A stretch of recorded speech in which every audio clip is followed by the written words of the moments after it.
Accounting equation में हमने समझा था कि इस तरीके से एक इक्वेशन होती है एसेट्स जो इक्वल होती है कैपिटल प्लस लायबिलिटीज़ के। आज हम उससे रिलेटेड क्वेश्चंस करेंगे। अकाउंटिंग इक्वेशन का फॉर्मेट कुछ इस तरीके से होता है। यहाँ ट्रांजैक्शंस लिखते हैं, जो भी हमें ट्रांजैक्शन क्वेश्चन में दे रखे हो, assets equals to liabilities plus capital.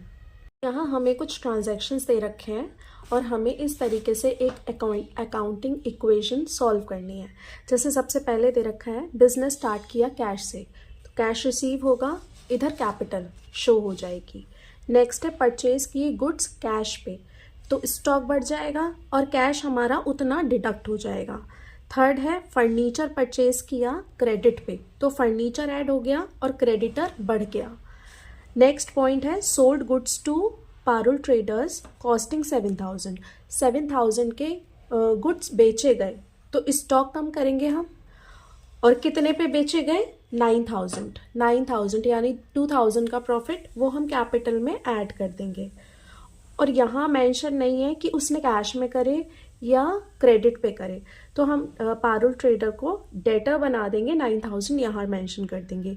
Cartridge पे की तो एक्सपेंस है, तो हम कैपिटल में से लेस कर देंगे क्योंकि profit and loss ultimately capital में ही एडजस्ट होता है। और कैश में कार्टेज पे करी तो कैश कम हो जाएगा। नेक्स्ट है कैश पे टू आके फर्नीचर इन फुल सेटलमेंट। यहाँ जो आर के फर्नीचर चल रहा था हमारा क्रेडिट में 10,000 का बैलेंस, वो हम पूरा ख़त्म करेंगे, बट उसने सेटल किया 9,700 पे, तो 9,700 यहाँ कम करेंगे हम। और जो 300 का हमें प्रॉफिट हुआ था 300 हम यहाँ शो कर देंगे।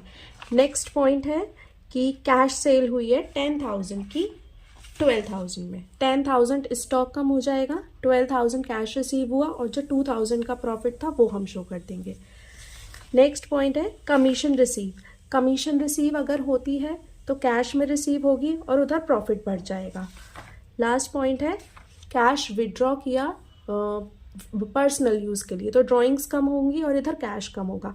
लास्ट में जो भी यहाँ पे एसेट का बैलेंस निकल के आएगा, यहाँ लायबिलिटीज़ तो हमारी ज़ीरो हो गई, यहाँ जो भी लास्ट में बैलेंस निकल के आएगा वो एसेट का और लायबिलिटीज़ का इक्वल होगा। जैसे यहाँ हमने कैश स्टॉक फर्नीचर डेटर्स को ऐड करके जो हमारा अमाउंट आ रहा है वो कैपिटल में सेम आ रहा है क्योंकि क्रेडिटर तो हमारे निल हो गए। तो इस तरीके से हम अकाउंटिंग इक्वेशन सॉल्व करेंगे और इसी के बेसिस पे हम बैलेंस शीट प्रिपेयर करेंगे।